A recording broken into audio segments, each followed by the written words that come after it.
Welcome to NGS Division A playoffs. Gonna have Lionspeed and Team Training Wheels going on here tonight. It's a quarterfinals. Somebody's asking me for the stream link, so I will get that to them. And we're still waiting in the lobby here, so nobody panic. We can see the map bans here. The Lionspeed is the higher seed. They are 4th seed, go against 5th seed Team Training Wheels. And so they chose first pick, and Team Training Wheels map banned starting with Sky Temple, then Lionspeed banned Battlefield of Eternity, then Team Training Wheels banned Cursed Hollow, and Lionspeed finally banned Altair Pass, and so Team Training Wheels, for our first map, took us to Volskaya Foundry as their pick. So, again, still waiting in the lobby here. I am joined by John Knight One of Broken Alliance Heroic Division fame. I don't know what else. And yeah, how's it going? I just kill minions, that's my job. I will say that it's pretty standard that Team Training Wheels picks this map. This is by far their most played map, Volskaya Foundry. Actually, and it's also interesting, they're 4-0 in this map as far as Heroes Profile said. Granted, it didn't have their last set uploaded, but 4-0 on anything is pretty good. If I'm 4-0 on something, I'm sticking to that, Yep, I was pretty much telling my team the same thing earlier this week, where I was like, if we play something like 3 times and we lose 2 of those, we have now dropped it for all of time. That's pretty much how quickly that you need to be decisive on what you're going with. It's Gotta kind of stick with like what works. Mason Blaze on my team on Junkrat. I think we're 10-0 with it. You know what? Please ban it, please, someone. Like, I want him to play another hero, but I also like winning. But I want you to ban it so I can put him on another hero, please. This is my begging voice. So we have everybody in the lobby here. I believe we're still waiting on one of the teams to be ready, but we should be almost good to go. So yeah, like you mentioned, Volskaya is the most played map of Team Training Wheels. Only a 55% win rate, although it's hard to tell because, like you said, some of the stats aren't being tracked exactly correctly. They have a couple matches missing here. I would say Towers of Doom is their actual best map, which they have one fewer game on, but a much higher win rate. Yeah, So I'm sorry, I got the stats mixed up. Towers of Doom, they're 4-0. yeah, They're 4-2 on this, as far as I can tell. And then on the opposite side, on Lionspeed, they're last I checked, they were 2-1 on this map. But again, like, both teams haven't uploaded all their matches, or somehow it's not uploaded. I don't know how the site works. yeah, I see Lionspeed as 3-3 on Volskaya. So both teams roughly a 50% win rate, and we are gonna go into draft here. I'll trust your stats. You're the expert. I'm not. Somehow this is not working. That's interesting. Oh, there it goes. Okay. Well, we'll just say that that was a little bit bugged, but we didn't miss anything, so that's good. Anyway, going into draft here, yeah, on Volskaya, if you're not gonna first pick Sylvanas, probably should ban her. That's a thumbs up from me. I'm kind of surprised they banned Sylvanas. They've played Sylvanas in the past, and Mm. why not make the other team ban it? I do think you should save it for the second ban, just because, yeah, you're pretty likely to, like, they're most likely going to ban it as second pick, because they don't want to give it to you. So, I would classify that as like a tiny draft mistake, but it probably doesn't matter too much. Again, both teams have scouted each other. They're going into this with a plan, things like that. There's lots of little mind games that happen in drafts and stuff like that. So, there might be some good reasons for that. We could ask them in the interview potentially. Um, Ana's, I think, an interesting ban just because, well, I think one of the main counters to Ana is Sylvanas. So if Sylvanas is out of the picture, I think banning Ana kind of makes some sense.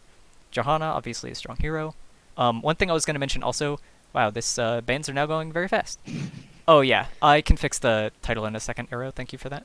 Alarak, also a strong hero. He did get nerfed a little bit recently, but what I was going to mention is both of these teams have played like a roster of 10 different people throughout the season with different subs and things like that. So scouting is a little bit tricky. Yeah. I was looking at TTW, and they had roughly a dozen players. Granted, Porkchop changed his name like 3 times, so it was kind of hard to keep track of. So I just wrote down roughly a dozen. But yeah, these are pretty standard bans, other than Alarak, who's not fallen totally out of the favor, but kind of out of the favor of the meta. But we will see the Stukov picked up right here by Lionspeed. That is their by far most played hero, though, from what I could tell, unless my stats are wrong. And then a Nubarak and Rhaegar from Team Training Wheels. It All is right. worth Noting that Anubarak is one of the most banned heroes into Team Training Wheels, if not their most. I think it is their most, actually. So yeah, we do see both teams picking up an early healer, which is kind of interesting. And yeah, most banned against Team Training Wheels. Anubarak is definitely up there. He's kind of tied with Ana as the top two there.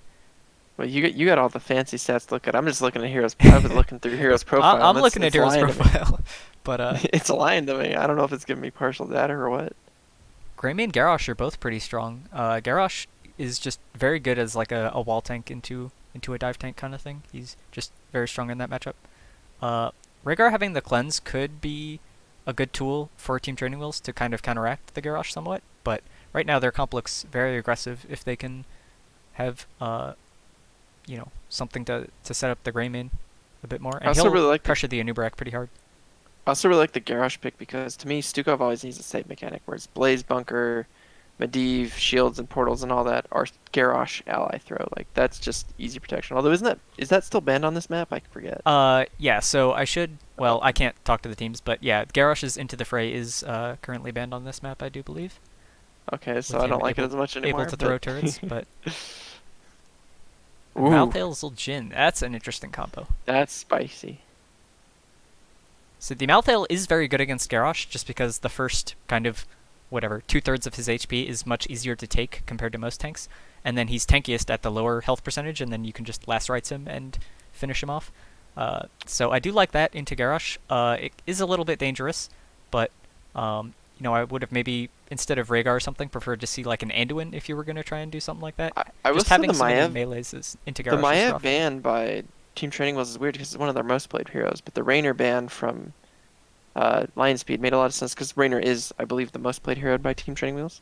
But the Meowthfield pickup by Lionspeed is pretty common because that's actually the hero they get banned against most. I would say Like, Raynor is also pretty strong into Garrosh in general. So we see the Medivh to pair with the Garrosh. I think that makes a fair amount of sense. Offlane Varian is a little bit odd, but compared to Probius, probably not actually that unusual.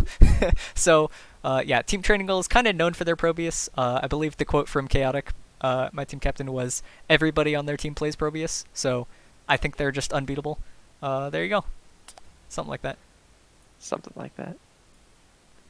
Porkchop is known for spamming Probius in Storm League and Hero League and any other league that there apparently used to be. RIP. So it isn't like super uncommon to see him on this hero. He's played this hero on multiple iterations of teams he's been of this team and other teams he's been on. To pretty at worst decent success, at best really good success. So Probius is going to give them the wave clear in the off lane. They shouldn't. Well, I don't know. You're the offlane player. Tell me, do you know, you're an expert obviously, on the Varian versus Probius matchup? Who wins? I would assume that Varian just AFKs the wave. Like otherwise I think Varian gets hard destroyed. Like Twin Blades might win over time, but that's like you kind of got to play around the portals, which is kind of weird. It's just weird to think about. I kind of Well, choose not to because the other team has so Malthael, then the and I'm question like, is it Probius offlane or is it Malthael? Yeah, that's also a I part of it. mean, they could send Malthael top. I have no idea what they're gonna do. Like I've seen them play this kind of comp before, but I Yeah, don't think I've ever I've seen them pick seen like Malthael with it. bruisers offlaners in the 4-man as like a thing, but I'm not sure That whether is the thing on Probius this would map. work better or Malthael. I'm pretty sure like it's definitely they're not gonna like 2-man bottom and have a 3-2 split or something. They want to split up their wave clears so that they have wave clear in the 4-man for sure. But other than that, I'm not really seeing the whole plan come together. I think they're kind of just playing Probius because they play Probius. I wonder if that's the logic behind Zul'jin. Maybe, Man, yeah. that's a Is distract they them got with a the totally Probius so that different comp. Zul'jin can free stack off Garrosh and scale and win the game. Kind of disappointed they went Zul'jin and not Nazebo for the classic Nazebo Probius comp that was like the NA Scrim Lord comp in HGC about a year ago. Alright, so on the left, we have Lionspeed, we have Starfox 64 on Garrosh, Devo on Medivh, Big Wiz on Varian, Masterfish on Garrosh, and Glaucus on Stukov. And on the left side, we have the blue team, Team Training Wheels. We have Little Killer Pony on Anubarak. We have Probius, we have Tony on Zul'jin, we have Ramen on Malthael, and we have Taco Cat on Rhaegar. Wait, no, that's the right team. I lied. Yep. Yeah, that is indeed the blue team on the left. Team Training Wheels. Can confirm. Wait, we gotta. How do we tell them that the talent's banned? They're all right. They got it for us. Look, we are Okay, completely yeah, we're covered. out of our control in this. So early on, they're pressuring this Malthael pretty Wow, hard here. Medivh's already got 6 stacks. So I get 7. looks like they're gonna have Malthael split to the offlane. He doesn't want anything to do with that 4-man after taking the punishment level 1. Going in on Right to away Anubarak here, but he can burrow out. I was gonna say right away we see Malthael, like we were both wrong. Malthael's offlaning into Medivh? Medivh, which is very special. We got Probius covering mid and kind of mid top jungle. Yeah, And line Varian's speed coming on. is just leaving Stukov top for now. They're not really rotating anyone anywhere near there. And now Medivh, it looks like, is leaving bottom for Varian to come down there. We should see both teams probably starting the turret camps at around 1 minute here. Looks like Rhaegar is going to go do that. Probably Greymane on the side of line speed. I will say I'm a little disappointed that Big Wiz on Varian didn't go Lion's Maw at level 1 just for the team name, but it does look like this is probably a Twin Blades Varian, if not Colossus match. And we got Stukov and Probius in top lane. Yeah, I'm gonna be honest here. I kind of don't know these matchups. The lanes are going to be a little bit weird here, but we do see both teams getting their turret camps about the same time there. Anubarak There's the burrowing in Anubarak onto dive on Medivh. He gets the portal, but no protect, so he goes down there.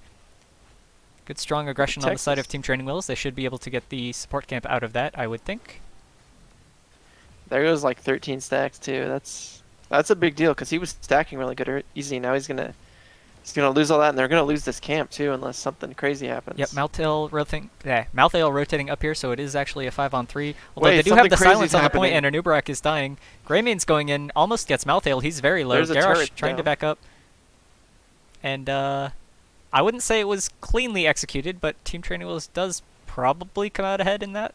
They are able to get the support camp. Using the turret isn't the end of the world. I think the support item is generally stronger than the turret.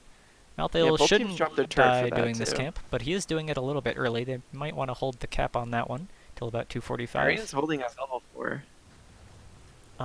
Yeah, that's an interesting choice. I think Twin Blades makes sense. They might want or need to go taunt, is what they're thinking. They do go for the Twin Blades. And now Yeah. Anubarak is bottom. These lane setups are just constantly changing. I don't really know what to think of them. So yeah, Team Training Wheels did cap the camp there a bit early. It's already in the lane, probably going to get cleared out by Medivh and Stukov here. And then Lionspeed should be able to have their camp pushing with no matching on the side of Team Training Wheels during the objective being active here.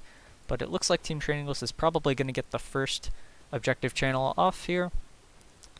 Yeah, all these 1v1s, I feel like not Paradox to be able to tell us the best what's happening, but even then he'd be confused. He'd be like, I don't know. And yeah, shoutouts to Arrow. He apparently sent them a message about the Garrosh talent, so appreciate that. The actual NGS MVP. Sorry, Mason. And so Team Training Wheels is actually somehow controlling the point and soaking all 3 lanes at the same time, which is a bit unusual. You don't see that too often.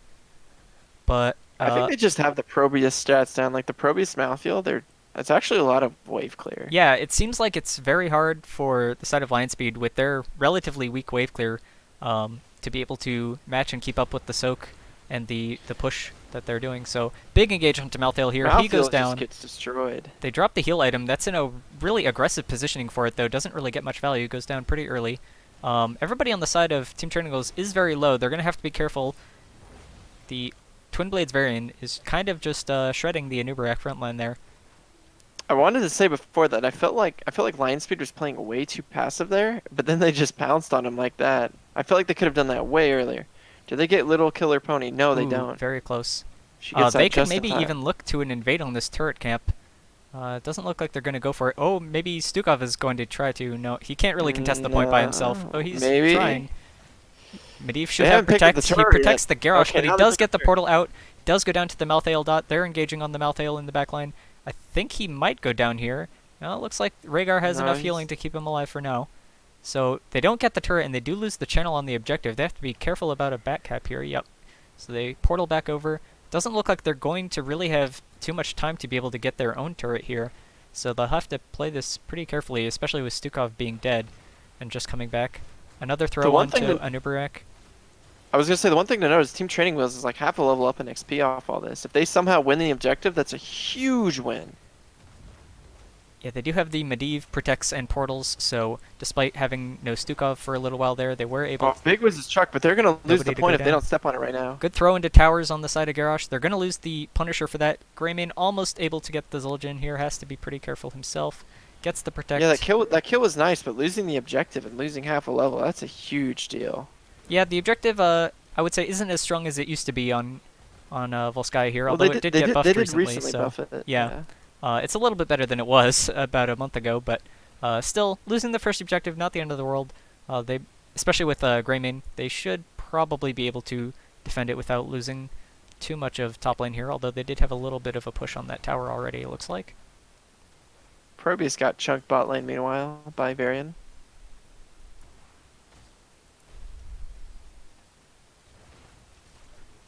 And of course, they are going for the top well as their primary objective with the Protector here. Wait, Sets up that's for the next bloodlust. objective. That's bloodlust. You are correct. That is a bloodlust for the Zul'jin. Obviously, Oh man, for the we're getting all Probius the spice. is the true value, For the Probius, of course. We do have the Where's the pylon Probius? overcharge. the auto attack hero. Yes. Team Training Wheels in a little bit of a awkward spot here, having two people bottom. Okay, I was thinking they Lionspeed might try and 4v3 fight over the support camp there, but it looks like they're going to prioritize getting their turret cooldown ticking again. Also That- worth noting that they took pylon overcharge on Probius. He's not the most common hero, but that is generally the talent pick. Yep, we do see Taz Dingo, Last Rites Cocoon, and on the other side we have Leyline. A little bit interesting. Warlord's Challenge, of course, Flailing Swipes, and Curse to Bullet. So they do get the turret there. Team Training Wheels gonna Kind back of off, get their own Play turret. ley line over. Looks like they're giving Poly- up the support camp by doing this, though. This timing is a little bit awkward, especially having 4 people on the turret. There's really no need for that. Two are I'm not sure if they're pretty much even able aware to of do it it fine. Yeah, it doesn't look like they were even aware that that was really I happening. feel like they underestimated how quickly that line speed could do it. Especially with Greymane. Malthael going in They here, go though. in, They do there's have the the last last rights. rights, They pop it's it on Stukov, completely- but he doesn't go down. it's Malthael is not going to it. go down. Cocoon on That the was a Greymane, but really he's good fine. ley line steal. Stukov is really low, has to be careful here. Good protect. Gets away from the Zul'jin damage. That ley line steal just won them that kill free. Super free. Okay, I can't criticize ley line steal anymore because that was a really good one. Looks like Team Trinidad is going to back off, get their siege camp for top lane there, try and reestablish some map control while they have the person dead, so not really safe for them to step out too far. And yeah, the Probius Varian matchup seems to kind of be going back and forth, ironically. Varian has gotten close to some kills a couple times, but the Probius wave clear is pretty hard for them to deal with, it seems. Malthael Also worth noting, the Medivh is at 37 stacks now. He's almost fully stacked after getting a ton of stacks. It's good that we'll keep an eye on that. Probably gets one more stack there. 39. Yep. One more. And at the same time, Garrosh finishes level 1. He'll probably just pop into bird Interesting. form, I just noticed Garrosh went Thirst for Battle at level 4, drop down which for a is Q. like W cooldown instead of the Unstoppable. Yeah, that is definitely interesting Considering the other choice. team only has one stun hero, really, like one hero Mm. with any real CC, makes sense. Although I'm surprised they didn't go the what's the build I'm thinking of? Body check. Body check build, which is kind of just taken over for Master Play recently. Mm. Yeah, there have been a couple Garrosh players that even go like Decimate most of the time and stuff like that in Storm League, so people definitely have Yeah, success going some other less common meta builds on him. But I'm not That really goes sure well with that they Body work as well in like competitive coordinated games, but Yeah, Decimate doesn't, but Body Check has not a ton of history, but decent history. And there's Medivh finishing the Arcane Rift baseline quest. So that's going to increase the damage dealt by his Qs by 75 and lower the cooldown by 1 second. yep, that is definitely a big power spike for Medivh's damage. Just gonna check the stats real quick. He is lagging quite a bit behind Greymane there, about matching the Varian in damage for his team. And they're both behind Malthael actually topping the damage on the side of Team Training Wheels at the moment. Malthael and Zul'jin are just pushing the mid fort here, giving up the top channel. They have to be a little bit careful of this rotation coming down on the side of Lionspeed, but they back off. they are still kind of willingly taking a 4v3 or a 3v4, I guess, on the top objective there. To back off doesn't really seem like too great a plan. And they're now both getting the turret. They could potentially have even gotten a second one, but they do have to get top lane pretty quick here before this channel gets to 99% They if should they get want to here in contest. time. We see the support camp just respawned as well, so when Lionspeed backs off here, if they choose to, they'll probably opt to go for that. Oh, another huge ley line, actually. steal. Yeah, crazy ley line there. That And there turned goes the out fight pretty hard. the pylon overcharge. Yeah, I think the pylon overcharge might get kills here. Or not. Last Rites goes down, R doesn't does. finish anybody off. Varian goes down, Medivh also, but Malthael also goes down. Item usage on the side of Lionspeed there was pretty late. I feel like they dropped the heal item really late. Not really sure why. Really They were underestimated CC'd a pylon little bit. overcharge. But yeah, into all the setup from Probius was pretty rough for them.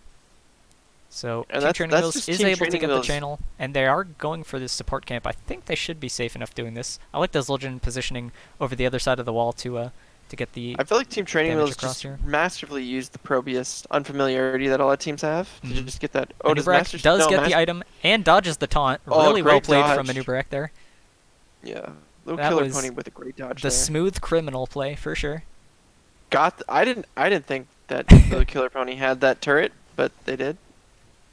And they got out, so that's like best of all the worlds. Malthael working on the siege camp. Not sure that This that's is the a most fight they important should go thing. into, but little Anub'arak killer just pony. drops instantly. Yeah, They need to contest this point if they don't want to give the protector that's Ramen to going Lionspeed, down, and the that's flailing swipes both come down. frontliners Yeah, another death staggered, and protector goes over to the side of Lionspeed.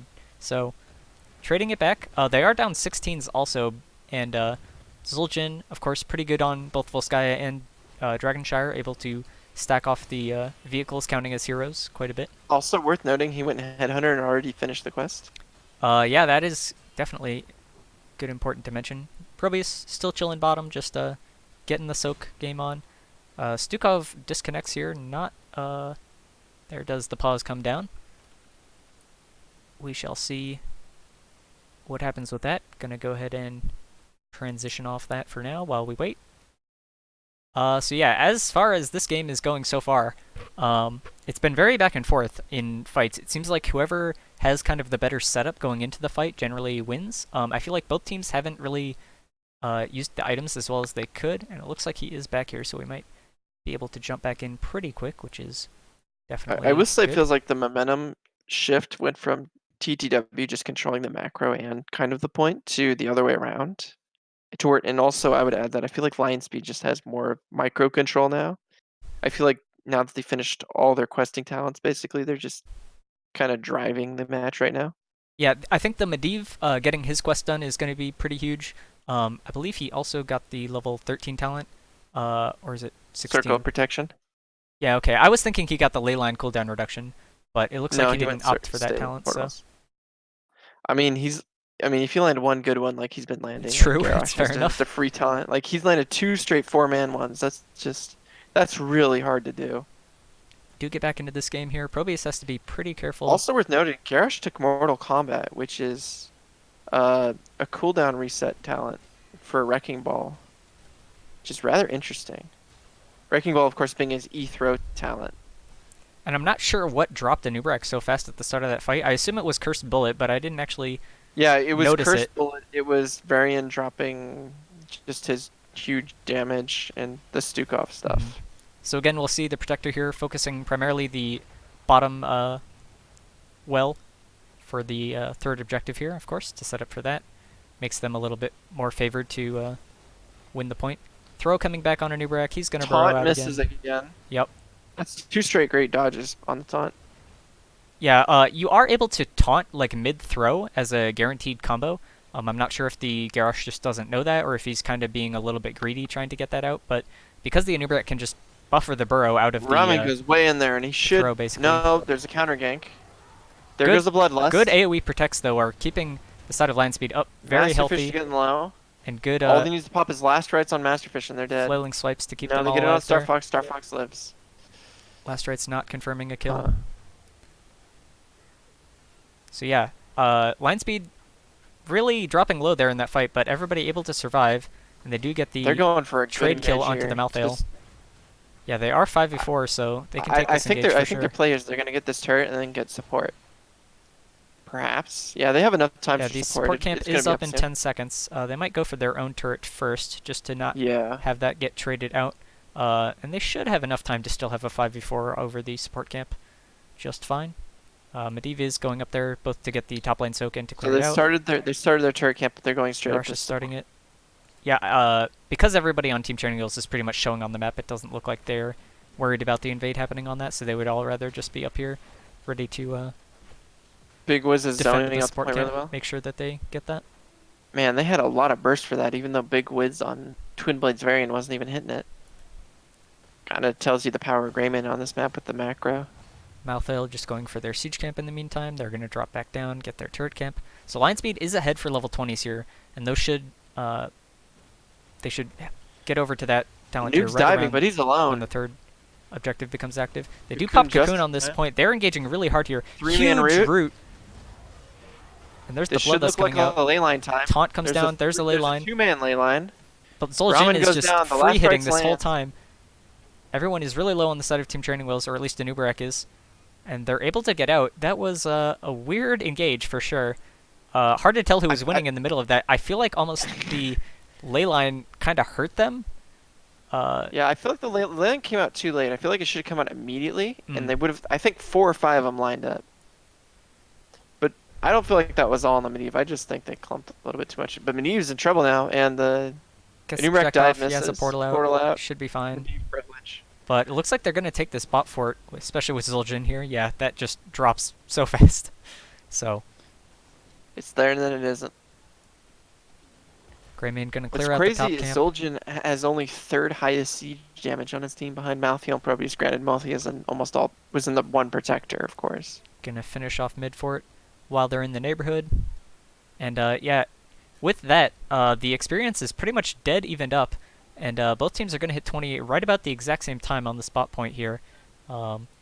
Looks like nobody's really willing to be the first ones to step up on it and potentially have the positioning requirement of wanting to stay on it. And things can get really awkward, especially with these double conveyor belts on this point, that the engages can be really tricky, and staying all together for a team fight is sometimes easier said than done. Also worth noting, there's only 2 items on either team, and they're both on Lionspeed.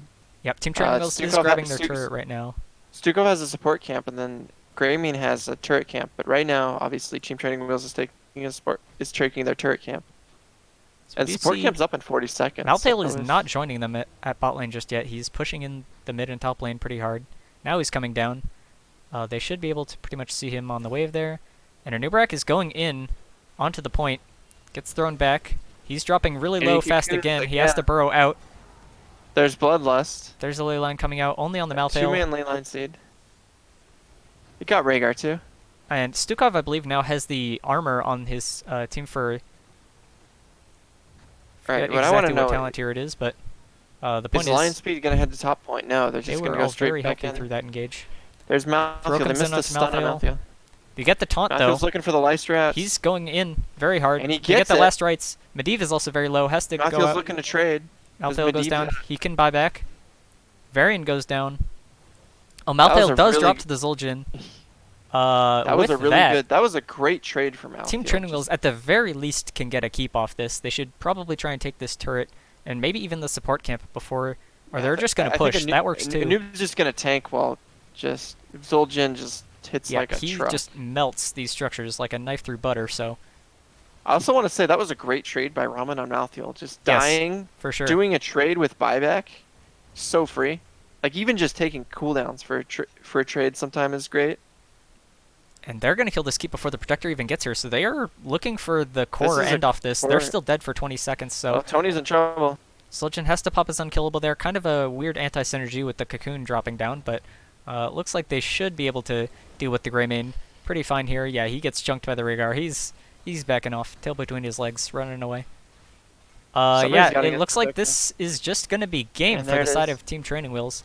Even if they pick off the Zul'jin here, I don't think they can kill the Protector anywhere close to in time. And yeah, Zul'jin lives though. GG to Zul'jin Team Training to Wheels for protect the game one. KDA. Yeah, it felt like they had the match early, then they kind of lost it, but that fight over the turret camp really, it wasn't a big one. I think it was 2-for-1, but I felt like that just spiraled them in control. And again, the mouthfeel at 20. If you get a trade on the kill with the buyback, that's so big. That's huge. Because then your team just walks away, wait for you to come back, and then when you come back, it's like, hey team, free win. So looking at the stats here, we can definitely see the impact of the Probius and the Malthael, I think, on the soak department. But even despite that, like Lionspeed, once they got level 10s and got the Medivh quest done and stuff like that, it wasn't really a change in terms of their wave clear like power, but they were able to catch back up. They won the top protector, and that kept them in the game pretty well, even up until that last fight. And then yeah, the last fight, uh, they got a good ley line, they got some good circle protections down. But yeah, I think the Malthael securing the kill on Garrosh was pretty huge. And then Zul'jin just free hitting in these fights was definitely really strong, and he's a one man wrecking crew if you leave him be. If I could say one word that I think like was the reason that TTW had the edge there, it was familiarity. Porkchop obviously is super familiar with Probius. Cat's really familiar with Rhaegar. And Little Killer Pony's really familiar with the Nubrak, amongst other things on that roster. I think just playing with familiarity gave them a big edge that game. Whereas, like Medivh is very hard to play with. Granted, the Medivh I thought played mostly reasonably well. But, like there's a lot of weird synergies and counter synergies with Medivh you got to play around and mentally construct.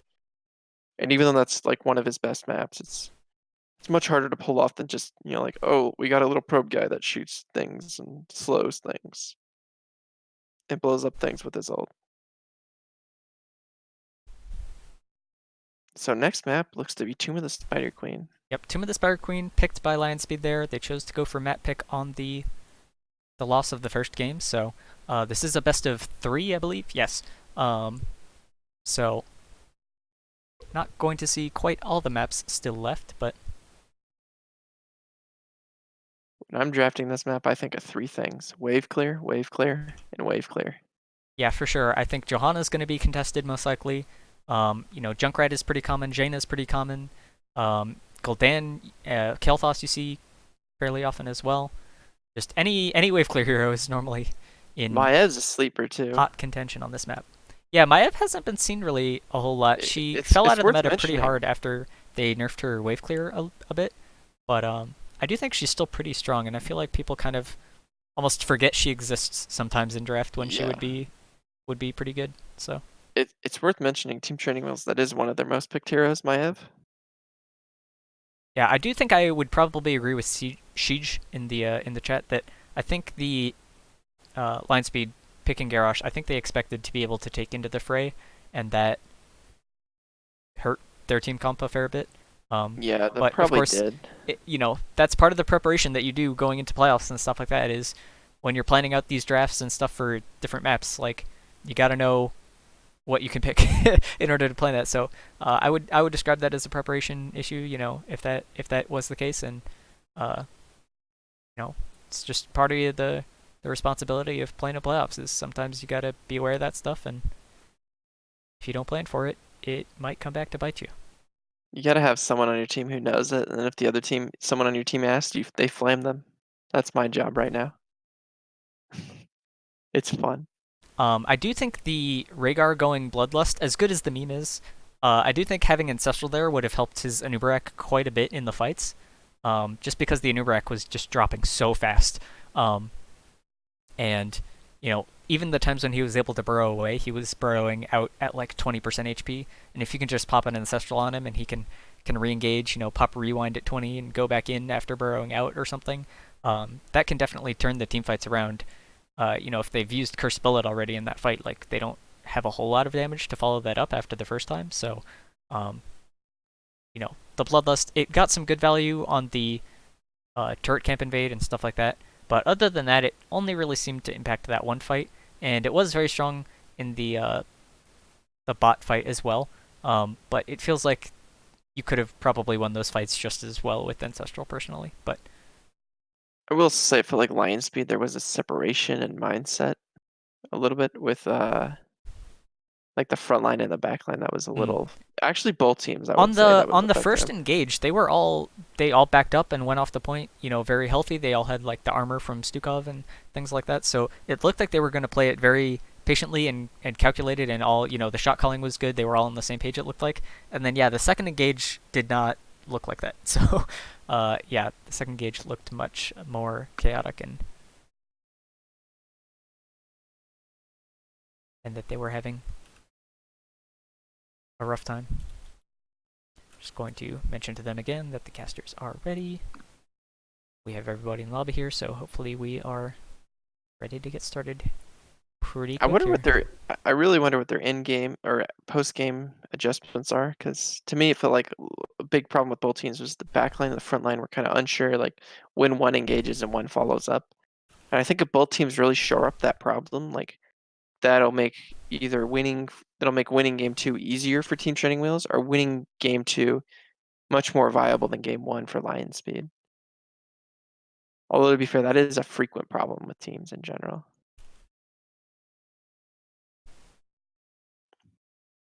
But it is important to cover nonetheless. It's Tomb of the I'm also Spider just Queen, trying to look up. This is the most played map by Lionspeed. They do only have a 46% win rate on it, however, so despite it being kind of their go-to map, it doesn't seem like they are quite as successful on it even, which is kind of a little bit strange. That so again, they're normally you three would and four on it, expect right? a team to change away from that. No, they've played 13 games on there, so Damn. Here's the man. That site's lying to me, man. getting into draft here. So yeah, like I said, I'm not sure that this is a map where Sylvanas can get through the early ban phase for sure. Um, her wave clear is okay, and it kind of depends on team comps of how strong she can be. But there's a lack of camps to really be able to push with on this map. So she is strong pushing with the spiders, but not being able to get value out of Merc Queen kind of reduces her priority quite a fair bit. So we do see the Johanna getting banned when they're not first pick. I think that makes sense. Banning the Garrosh now that he can pick into the fray. I think the Garrosh was like he didn't do poorly that last game despite that even. I think he did pretty fine, just about average. So I think that they are concerned about that, especially if they don't want to play against a Medivh again. That is always a bit not even just tricky, but a little bit unfun sometimes to just try and commit a whole bunch of damage, and then Medivh says protected by the way. I will say that it is interesting that Team Training Wheels banned two heroes that can basically the only two tanks that can flip you over the wall. This tells me that they might want to pick like a Grey main or a melee hero to siege. Mm-hmm. Rhaegar is an interesting ban. Not really sure what to think about that one. I think his wave play is really good on the map is one thing. That's true. That's a fair point. And also he's pretty decent at contesting the point with the And they're actually totem, going to but the first pick Sylv. That's interesting. interesting their tank player picked it. Unless they're row swapping. Yeah, sometimes teams will do that in draft where they'll intentionally pick things on different people and then switch it around just to throw people off and make them confused on what they're doing. And some teams do scouting on like what the individual players play rather than what the team plays in whole. Yeah, and of course Lionspeed picks Stukov, their most picked hero. And Yep, ETC. Stukov we saw last game. I thought played pretty well. The swipes were just okay. I generally am more, I lean more towards massive shove, but you definitely got some good heals off there and had a good silence on like the support camp early on in the game and stuff like that. That turned some of those fights for sure. ETC, I think just a strong generalist tank. He can play main tank or off lane, so he's kind of a flex pick like Thrall has been in the past.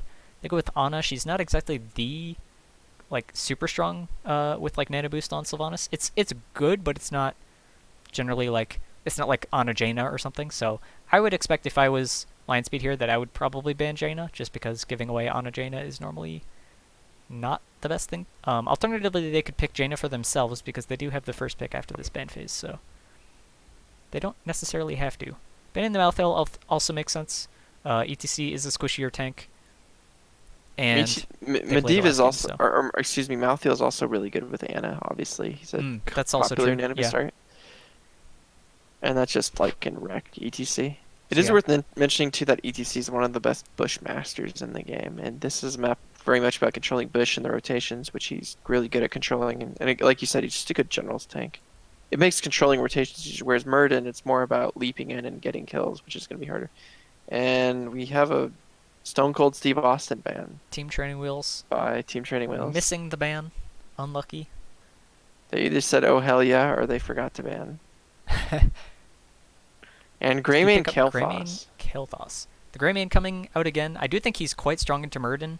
If Murden pops Avatar and you get a Cursed Bullet on that, he's quite a bit squishier than he is used to being. And so, if he jumps in and doesn't have a jump out, then you can normally get a turnaround kill. Especially ETC can boop his leap engage or disengage quite easily to cancel that. So, Kael'thas, I'm less a fan of. Kael'thas is Kael'thas is one of their most banned heroes against Lionspeed, so I'm not surprised they pick it.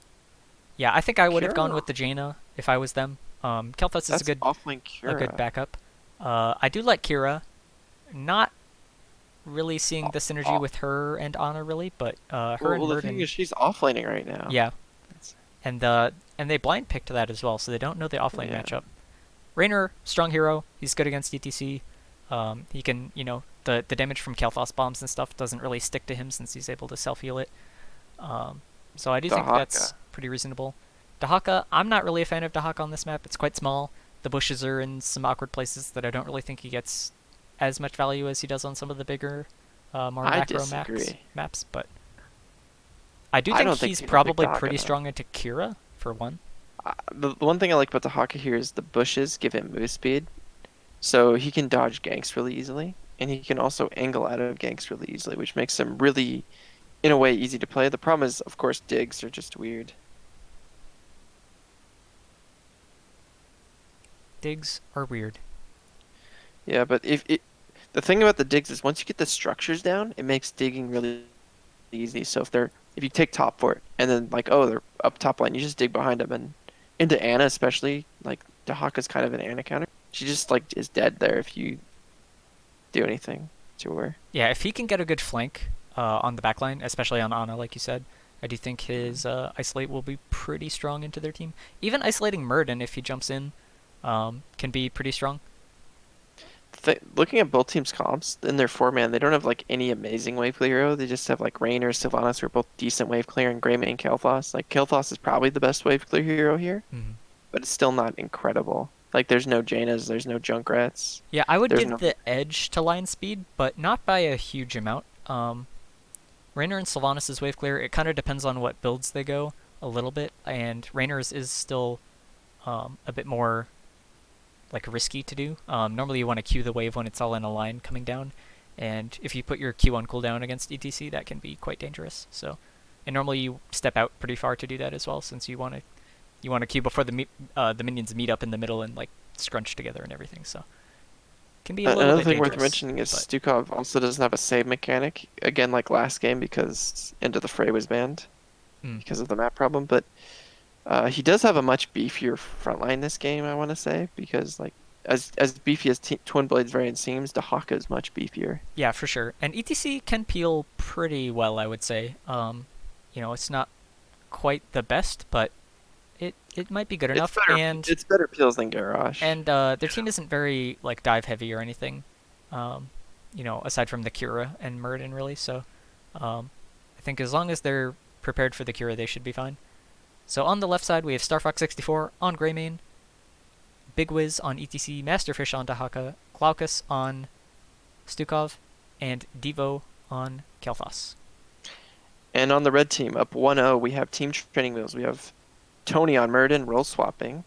We have Little Killer Pony also role swapping on Sylvanas. We have Porkchop on Raynor, Ramen on Kira, and of course Taco Cat on his patented Anna.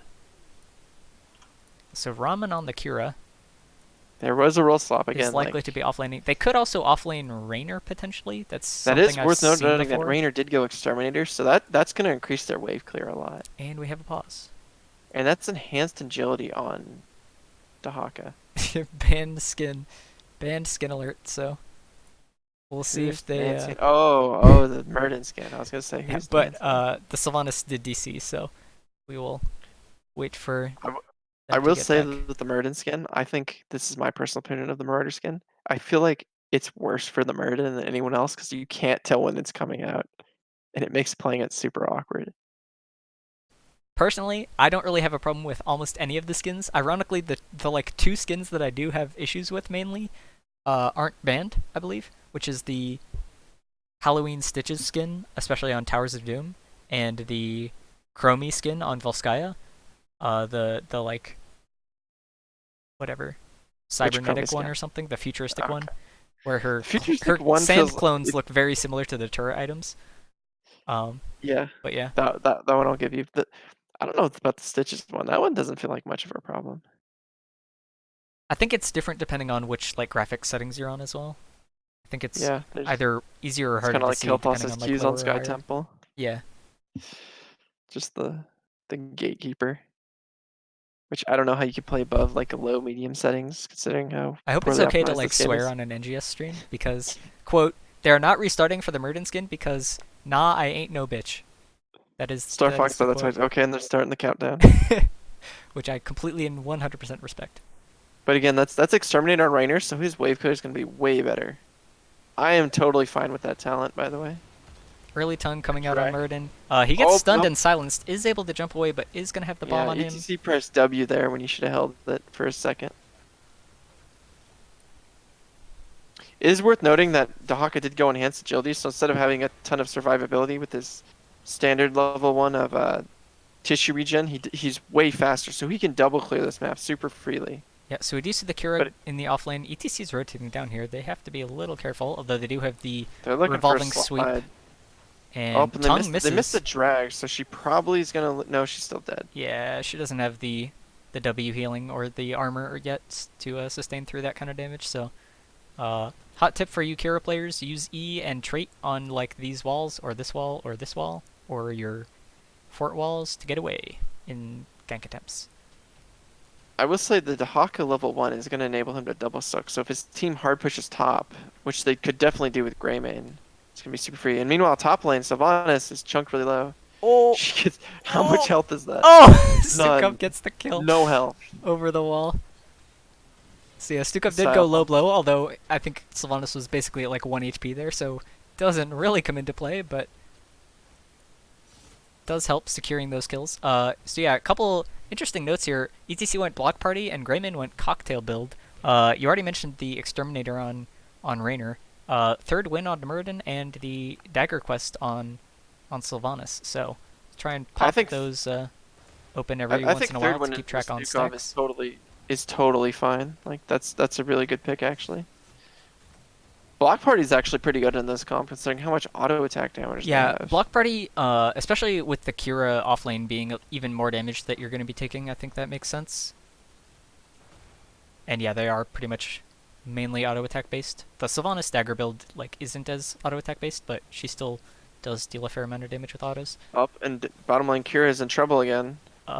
So yeah, Uh, Dahaka burrowing on the revolving I sweep don't think to you need to do drop the that. Kira.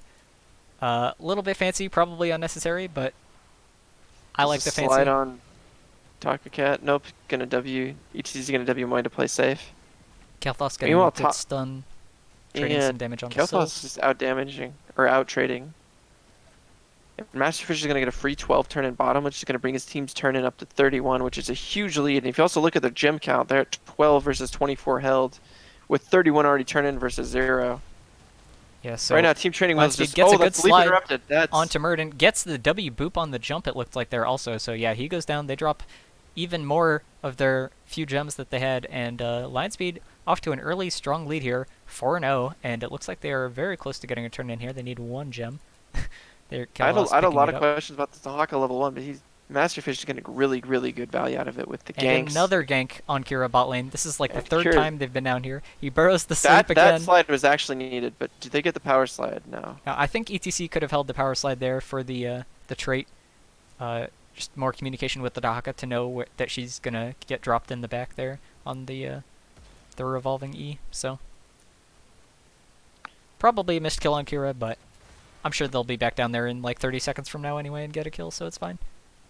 On the flip end, though, Lionspeed has almost a full level up, Oh, they and they do have get the some interrupt on huge wave ETC, stack. but Murden is getting chunked here again. Gets booped. And It he's looks like dead. that was his jump. I couldn't They're exactly just tell. out rotating him really hard right now, and they're getting a lot of the soak. And just the Dahaka move speed is huge right now. I can't overstate that. how huge it is. Like, look bottom lane. He didn't miss. I don't think he missed any soak. If he maybe missed one lane, and that's a huge deal. Not missing any soak, getting 5 kills.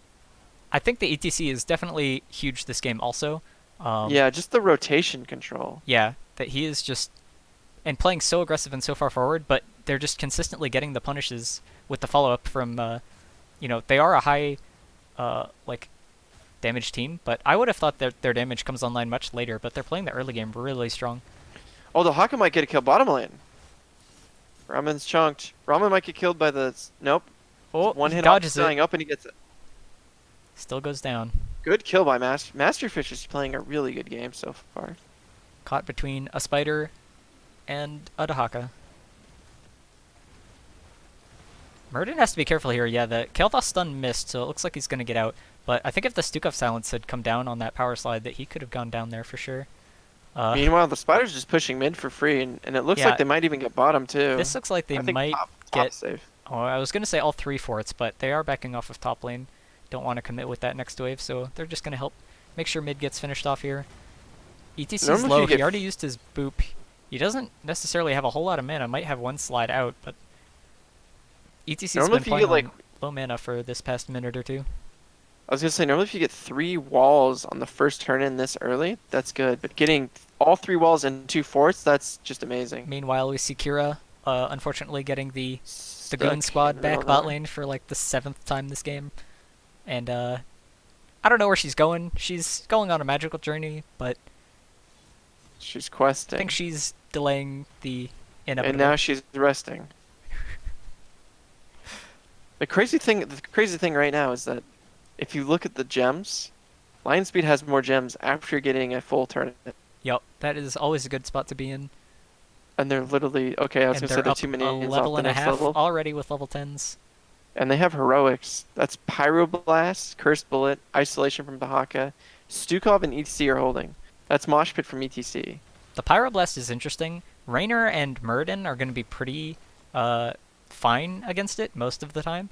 And Kira can be too if she has the self heal And or that's the armor. not swipe from. She can E as well to avoid it. So, but on Ana and Sylvanas especially, it can be very lethal. So I actually The kind of reason I like the Pyroblast here is because it pairs well with Mosh Pit. If you Pyroblast someone and then Mosh Pit them, they're just dead. huge boops out of the ETC, canceling almost every Murden jump that comes out this game. And they got chunked. Oh, does he live? Oh, Oh, no, Pyroblast gets Pyroblast canceled. didn't go out. Yep. So he's gonna live there. Probably should have died, but And now, Lionspeed can turn in. ETC is almost no. Wow, that was the quickest turn in ever. I was gonna say they have a bunch of gems and then they turned it in right before I could even finish saying it.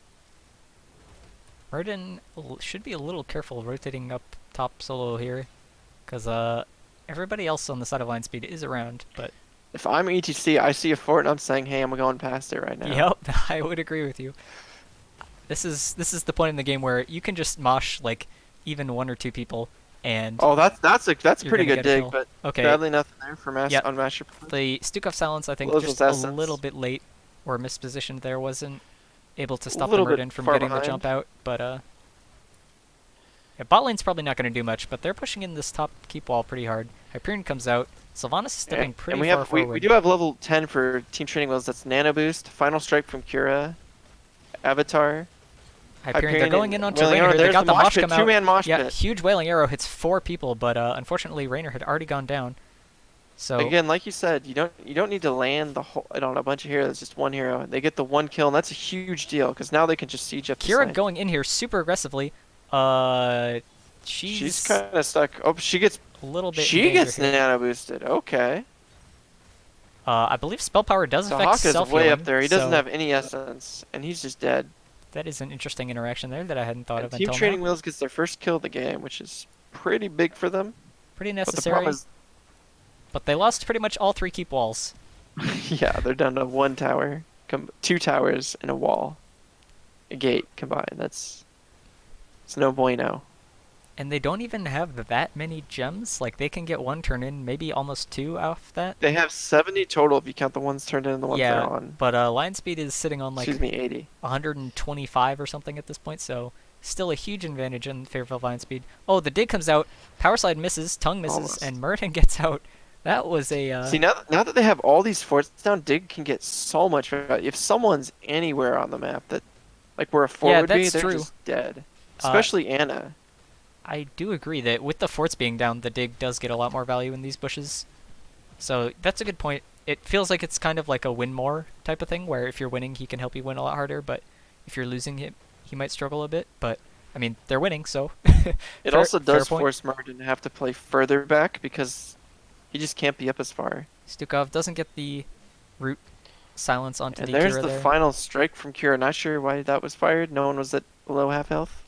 Yeah, Normally you hold that for below half. the bonus damage on Kira's ult is only 25%. So because so much of the rest of her kit, especially the healing, is like enabled by people being low health, is that you can use that at the start of a fight when everybody's pretty clumped, and the base damage on it is good enough that you can chunk people below 50% with it. So it's not that bad to use at the start of fights.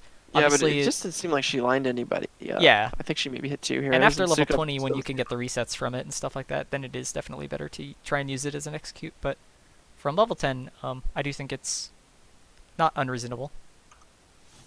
Also worth noting that Kel'Thas has 33 globes. He's been like on a globe quest all game. Oh, and there's looking like there's gonna be a gank top lane. Yeah, Sylvanas only sitting at 71 stacks right now. Normally you want to keep that at least to 10 stacks a minute, so right now we would be hoping to be closer around 110, and you can go quite a bit above that. Good Rainer Q to interrupt the power slide mid there. Kira is really far forward again, gets a revolving sweep onto the ETC. But ETC's super chunked. He might go down here. Yeah, good flailing swipes actually Oh, good interrupted the final ISO. strike, so But Kira there's the could not get mosh. the, There's the mosh. There's the execute pyroblast there. damage. There's the The pyroblast. It pyroblast hits on the three mosh. target. Okay. He gets two kills. Ramen on Kira's low. Ramen on Kira's. He's gonna go down. He's down. Tony's low. Tony gets out. Now Taco Cat Taco with Cat on Anna's 50 low. gems I think he's goes down. down. Tony's probably going to try and pick up these gems before leaping out of there. That was 74. really that was really good control by Murd or excuse me, by ETC. I know he died there, but Yeah, waiting to no. pop Mosh until literally all the cooldowns are down, he could just get a free Mosh. 100% agreed. His Mosh pretty much arguably won them the game there, but at the very least won them the fight and the keep, so. Well, they're gonna get this keep, and they're probably gonna get a turn-in off this Yeah, they are very close gradually to a over turn in. time. They need, I think, 7 more gems? Oh, no, wait. Like 13, something like that? Yeah, and they're also up like almost two and a Oh, half no, never full mind. I levels in can't do the math. top tier. Anyway, they have a turn in now. They have exactly enough right now. Correct. Math is hard. They could consider tagging boss here. They are up level 16s. And then they They could might get just want to get a kill and then boss tag and a boss turn the in. turn-in. Uh, Yeah. it looks like Greyman's going to try and tag the boss. They do get the turn in behind that, so they can start this up. Team Turning Wheels will know that this is going on, but some of their ults are down on both sides, Mosh being the They're main one. proccing it. No, they're going back in. I think they're confused. Yeah, they've stalled this a bit long. Team Turning Wheels That is worth noting that Dahaka just used his is in the burrow. area, but Kira is down bottom, so it would be a 4v5. It looks like they're going to get away with Yeah, this. if Kira's going to show bottom, this is a good call. They're definitely going to get top keep here. The question is, do they get bot keep too? And how much mid pressure do they I get? 'Cause really right don't now, even mid, think bot keep matters. I think they can just straight push for core with this. If they get 1 or 2 kills, well, it does because they can play it a little slower and still have core pressure. that's and true. there's the Kira ult down. It missed again. Yeah, ETC has Mosh back up in 2 seconds. He might just use it straight up right now. Murden was He the is nano target low. there. Star Fox is just straight dead. Greyman goes down. Wow. Greyman, I think, playing a bit too aggressive there. Wailing Arrow getting the snipe fadeaway kill onto the ETC. So, good defense by Team Turning Wheels. I think the Greyman kind of got a bit ahead of I himself don't there think they playing lose a that keep aggressively. here. If they play it smart, they might lose bot. Okay, never mind. They They'll might lose probably bot. lose bot keep. They're going to defend the core, I would think, way as more up important. there on Kira. Yeah, Is Kira he gonna is get punished? going on No, another he's dodging. magical adventure. He's dodging. Pyroblast comes out That's after the Pyroblast. E, so he gets the guaranteed damage off that. She'll probably go down here unless she has the W cooldown up in time. Well, she does get the W off. And Good heals by Taco he Cat, lives. keeping Raman alive. So they do lose 1 keep. Top keep is pretty low. This Bruiser Camp is up. I don't think Lionspeed's going to go for it quite yet. Yeah, top teat's down to 5,000 health. It's a bit risky having basically only 3 people around against 5 on The Team big Trading the Wheels. big thing is that the XP difference went from being about 3 levels to almost 1 level. Yeah, I would say, yeah, between 1 and 1.5 here. And they are going to be able to get at least 1 turn in off this, likely 2. They really need to get at least some forts here. Probably, you know, hopefully mid and top would be ideal. If you get bottom, that'd be nice, but really bottom is just to push it off of your core for now. Gonna To make be honest, sure. I don't even think getting forts is as important as the XP because with Sylvanas they could take if they get 5 kills they could to go from fort to core easily at level 20. That's true. And they do have their ults, mainly Hyperion, down for another 10 seconds or Yeah, so and here, so Raynor with Hyperion too. That's huge. Bot pushing lane's out the not going to get waves. much value. Mid lane's already cleared, so it looks like they're pushing top, but only as 4 because Security's bottom. This is a little bit risky, so they're going to rotate out on TTW. Yeah, Maybe look at mid, I maybe feel drop like this Hyperion backing here. off was unnecessary on the side of Team Training Wheels. I think they could have pressured top a bit I think they harder, focused bottom too much. but it's hard to fault a team for playing it safe. They are down in XP though, so like So if it's in trading theory they bottom, would want a fight before 20, they but should drop Hyperion here and just take the they fort. don't seem to be sure of which fight they want to take. And yeah, I agree with you that you would rather have this be All of pressuring Lightspeed's rotating behind them, top for it rather than bottom. or in front of them, excuse me. Kira again There's the using the ult Kira. pretty early. It is a short cooldown, 40 seconds, so Overall, they got like one wall and part of one wall, and that's about it. Murden It's anchoring not this great bush. value. They could potentially try and blow up an ETC if he's face checking like that without the rest of his team there to follow up. But If they do get a kill, they basically can get back-to-back turn-ins. yeah, they're Kind of going like for what the we were saying back-to-back before. turn-in with Murden Murden here. had 67 gems and he just Yep. solo turns and gets it. Yep. They will almost actually have a third Um, turn-in at the back of this as well. They only need a few yeah, gems from this push, and now their lanes are much more pushed. So this I think is where they're going to try and go for the pre-20 fight that they pretty much need at this point. yeah, they're sitting at about 50 gems right now, so all they need is about 10 more for another turn-in Yep, they're getting 3 from this on bot Team Training wave. Wheels. The Bruiser camp is pushing mid They're right hard now, sieging bot. so mid is going to get stalled, and top lane's going to get cleared by Lionspeed. But yeah, this bot fort is going to go down, probably the bot keep wall as well. They rip through these structures real fast, so They might actually leave Dahaka top and take top keep. I That like isn't that a play crazy actually out of Lionspeed. That's smart. That looks like what they're doing. This is smart because again, And he can there's get a good flank pushing on these addictive. bushes as well in that corridor up there. That's 100% what they're doing. Yep. So yeah, good call by Lionspeed, I think. And that'll also get them 20 instantly. And then they can pretty much look for an engage straight off that dig. So yeah, Team Chernobyl is going to have to play very carefully here and just back off. It The looks only thing is like. he's got to back now.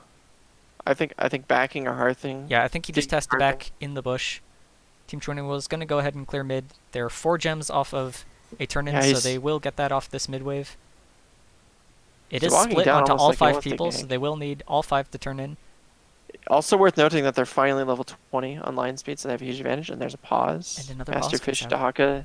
So that would explain why he backed and stopped backing because he Masterfish DC'd.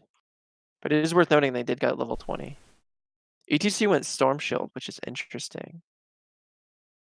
Looks like this is just going to be a short pause. We should be able to get back in here. Both teams are ready, and he is back, so not too disruptive there. One thing to 100% look for is the contagion from Dahaka at level 20. If he somehow it's because that makes his ult to where it spreads in an area. If it somehow is Anna, game's basically over. Kel'Thas sitting at 52 globes, and Sylvanas still very low on the dagger stacks, only 81. Not really a fan of the Sylvanas dagger quest in that sense, but I'm sure everyone watching the stream I'm expected surprised that. they're not just straight sieging with this. Boss is up. Yeah, boss is respawning right now, and they want to get that off the map before they have to take a 20 to 20 fight and potentially lose. So It does also give them a chance to get more gems. They're at 46 out of 65. yeah, But on the flip side, you think TTW would turn in here? yeah, I think Team Training Wheels should probably have tried to pressure for a turn in But here. they're looking to I go don't for, think you can try and for take boss. a fight down Murden's up. 20. Murden just face checking Are the they? bush. Oh man, that's a chunk. Yeah, Murden's just dead straight up. Kira gonna do a lot of damage in this fight. Already used her ult Kira's though. really close to getting dragged. My You only get question the is when does grapple the away, Haka but dig? Pyro Blast coming out. She needs an E to be able to dodge it. She's alive for now. Taco Cat blows his Has level to be 16 very careful of active the reload. slide. And we see the root silence coming out. Oh, okay. He doesn't have the root This does look like a death push. trait. Oh, Kira's in trouble Kira right spinning now. around, has the booming kick to get the AoE stun. She's way too. She's man, just gonna that's- go down. Yeah, the CC is too strong, not able to get the heal off there. And I This is think probably oh, game. huge 4-man silence again out of Sylvanas. But yeah, they just don't have the damage now, or the front line to defend the damage to be able to clear the boss and kill all 5 people in time to defend this. Gramian pressuring Sylvanas pretty hard here. Raynor getting stunned out. And game 3. Lionspeed taking game 2. We got a series. We're So going to game three. I never asked game one, but who do you think was MVP game one? Because I Mm. was gonna say pork chop on that Probius, but I think As much as I wouldn't want to say that, you might be right. Um, that's a tough call. It's between him and Zul'jin, I would say. yeah, Uh, I think that game, I think it was uh Galactus on the Stukov. Just the roots were almost always there. The healing numbers were super high. Never came close to dying. Never got like had any angles really he gave up on himself. Which without a any sort of like I said, I only really like Stukov with the protect mechanic. He didn't have that, but they played the Stukov so safely. I thought that was like the clear MVP in my eyes. I could be wrong. I'll say my MVP for game two is ETC. I just think he played ETC like really, really well. He played aggressive the whole time. He won several fights off just moshes and things like that. Um, but honestly, everyone on the side of Lionspeed played, I think, a lot better in this game. I mean, Dahaka got Yeah, really good digs off, really good Kelings. Keltos got, he was pretty much their wave clear most of the game, and then Greymane was able to finish those kills. He did get caught out top lane, but that's kind of the double-edged sword of playing Greymane is sometimes you play a bit over aggressive. So well, Glockus' most played hero this season was Stukov. It was actually the team's most played hero, so it was interesting that it wasn't really like it was interesting, but not shocking that that was like wow, like really good. Obviously that game, we do have but just Shijin chat mentioning pick Probius and win, don't pick Probius and lose. I do think that sums up the entire issue, obviously. I don't feel like Porkchop's damage was significantly lower that game. Like he did less damage, but I felt like the impact was similar. I just felt like the ult with Yeah, I Probius think he time could have was saved so his ults later in fights for sure a few times. or Um, dropped it for Siege a little bit more, but I think the ult usage was the big I, difference I think the between Sylvanas Trainer was versus pretty big Probius. as well. Like, if that's the hero that you're committing your first pick to, like, you kind of got to be able to stack it up a bit more than that, or, play the Q uh, auto attack build instead. I just don't really see the value in first picking it if you're going to play dagger build and not be able to get the stacks up to be impactful, pretty much. Um, they got the good silence arrows out, like for sure. Some of those silences, like those could have changed the fights, but it felt like they just didn't have the like front line to be able to live long enough. Part of that might be the Kira not really, being as tanky, and so it all kind of goes on Murden. But I think it was also just they weren't really able to pressure the ETC from playing aggressive, and he's normally one of the squishier tanks that you really should or would like to be able to pressure him. And without the damage going on him, then he was just able to slide and mosh and interrupt Murden jumps all day long. So I also want to mention that Masterfish played much better that game on Dahaka than he did Variant Twin Blades Variant game one. Or they did game one. Just the rotations, like with the move speed, they used that really well. They could have done a couple more aggressive digs, but really, why mess with what's working? They were just kind of hard. They took over the game early, and then they're just hard rolling. Um, just oh the way they positioned themselves, the way they ran at the team was really well. Again, I think they could have pressured Anna more, but like they were winning fights anyways. Why risk? Why do a risk? oh boy. So game three, we have a special treat. Oh Braxis man, holdout. Oh boy. my favorite map. Not actually, but up there. So Team Training Wheels lost and chose to go for map pick, picking Braxis, and we will even up the score 1-1 for both teams here. All right, so Lionspeed, one of their top bans I noticed was Zeratul and Abathur. And both those heroes are amazing on this map, especially Abathur. Abathur's the best hero on this map, bar none. I still think even after his changes. I'm just wondering, what's the priority on Abathur from both teams?